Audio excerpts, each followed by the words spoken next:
HSC 26 আজকে নিয়ে আসলাম কিন্তু তোমাদের জন্য আইসিটিতে কিভাবে পাস করা যায়। তো মাত্র ছয়টি টপিক পড়লেই কিন্তু ভাই আপনি 100% কমন পাবে আইসিটিতে। তো আমরা দেরি না করে আমাদের মূল আলোচনায় চলে যাই। আজকে ক্লাসটি কিন্তু তোমাদের জন্য খুবই ইম্পর্টেন্ট একটি ক্লাস। তোমরা যারা আইসিটিতে কিচ্ছু পড়োনি বা আইসিটি ছুঁয়েও দেখোনি তাদের জন্য এই ক্লাসটি। যারা তো আইসিটিতে প্রেম ভালোবাসা ভালো করেছো আইসিটির সাথে, তারা তো খুব ভালোভাবেই কিন্তু এই ক্লাসটি ভালোভাবে কিন্তু তারা পরীক্ষায় আনসার করতে পারবে। যাদের প্রেম ভালোবাসা হয়নি আইসিটির সাথে, তারা কিন্তু ভাইয়া আইসিটিতে একটি বড় একটি মারা খাবা। তো তাদের জন্য মূলত আজকে এই ক্লাসটি। তোমরা যারা মারা খেতে চাও না, তারা আজকে আমার এই ক্লাসটি দেখো। তো 6টি টপিক কিন্তু ভাইয়া তোমাদের বলেছি, 6টি টপিক বললে কিন্তু 100% কমন পাবে। তো 6টি টপিক কি কি? প্রথম টপিকটি হলো কি ভার্চুয়াল রিয়েলিটি। এই ভার্চুয়াল রিয়েলিটি যে টপিকটি হলো, এই টপিকটি যদি তুমি পড়ে যাও ভাইয়া, তো তুমি কিন্তু 100% ভাই এই ভার্চুয়াল রিয়েলিটি থেকে আপনার একটি না একটি প্রশ্ন আসবে, তো আসবে। আর কি রয়েছে? ভার্চুয়াল রিয়েলিটি ও রয়েছে রোবোটিক্স। এই দুইটি টপিক কিন্তু তোমার প্রথম অধ্যায় থেকে এই দুইটি টপিক পড়লে কিন্তু ভাইয়া তোমার 100% এই দুইটি টপিক থেকে 100% কমন দিলাম ভাইয়া আমি তোমাকে। যদি প্রশ্ন না আসে তখন তুমি আমাকে বলবে ভাইয়া প্রশ্নটা আসলো না, তুমি আমার সময় কেন নষ্ট করলো? তখন আমি বলবো ভাইয়া প্রত্যেক যে আমাদের যে 8টি বোর্ডের যে পরীক্ষা হয়, প্রত্যেক 8টি বোর্ডে কিন্তু এই দুটি প্রথম অধ্যায়ের যে ভার্চুয়াল রিয়েলিটি এবং রোবোটিক্স, এই দুটি থেকে কিন্তু ভাইয়া 100% আমি গ্যারান্টি দিলাম প্রশ্ন আসবে।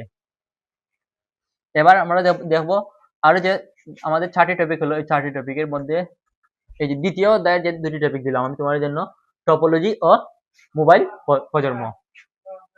টপোলজি ও মোবাইল প্রজন্ম যে রয়েছে, এই টপোলজি থেকে কিন্তু ভাইয়া তোমার প্রশ্ন আসবে এবং মোবাইল প্রজন্ম থেকে কিন্তু ভাইয়া তোমার প্রশ্ন আসবে। বুঝতে পারছো কতটুকু ইম্পর্টেন্ট আজকের এই ক্লাসটি? এই টপোলজি থেকে কিন্তু 100% খুব প্রশ্ন আসবে, মোবাইল প্রজন্ম থেকে কিন্তু 100% তোমার প্রশ্ন আসবে। তো এই টপোলজি ও মোবাইল প্রজন্ম থেকে আপনি এখনই গিয়ে পড়াশোনা শুরু করো, টপোলজি ও মোবাইল প্রজন্ম। আর কি সেখানে দেখছিলাম কি ভার্চুয়াল রিয়েলিটি ও রোবোটিক্স। এবার আমরা দেখবো আর যে দুটি টপিক হলো সংখ্যা পদ্ধতির রূপান্তর পদ্ধতি ও 2 এর পরিপূরক। বুঝতে পারছো? তিন নম্বর যে তোমাদের অধ্যায়, 3 নম্বর অধ্যায় কিন্তু তোমাদের কাছে অনেক কঠিন মনে হচ্ছে। সংখ্যা পদ্ধতি, রূপান্তর পদ্ধতি এবং 2 এর পরিপূরক। এই সংখ্যা পদ্ধতি নিয়ে কিন্তু আমরা সংখ্যা পদ্ধতির উপর যে আমাদের একটি আইসিটি এমসিকিউ ক্লাস দিয়েছি। সম্পূর্ণ আইসিটি সম্পূর্ণ অধ্যায় কিন্তু ভাই আমরা একটি MCQ class, one shot class কিন্তু আপনাদের জন্য দিয়েছি। আমাদের চ্যানেলেই পাবেন উন্মুক্ত করা তোমাদের জন্য। তো তোমরা এখনই গিয়ে আমাদের এই এমসিকিউ ক্লাস দেখে যাও ভাইয়া। আপনার আমি 100% গ্যারান্টি দিলাম ভাইয়া আপনাকে। আপনার আইসিটি নিয়ে কোনো টেনশনই থাকবে না এবং আপনি আইসিটিতে 100% ভাই আপনি আইসিটিতে পাস। তো 5 নম্বর হলো সংখ্যা পদ্ধতির রূপান্তর পদ্ধতি এবং 6 নম্বর হলো 2 এর পরিপূরক। এই যে 6টি টপিক দিলাম ভাই আমি তোমাকে, এই 6টি টপিক পড়ে গেলে কিন্তু ভাই তোমার 100% এই 6টি টপিক থেকে প্রশ্ন আসবে।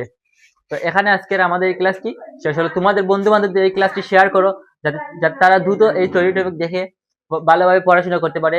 তোমাদের পরীক্ষা তো খুব শীঘ্রই চলে আসছে। তোমাদের জন্য রইল শুভকামনা। এখানে বিদায় নিলাম।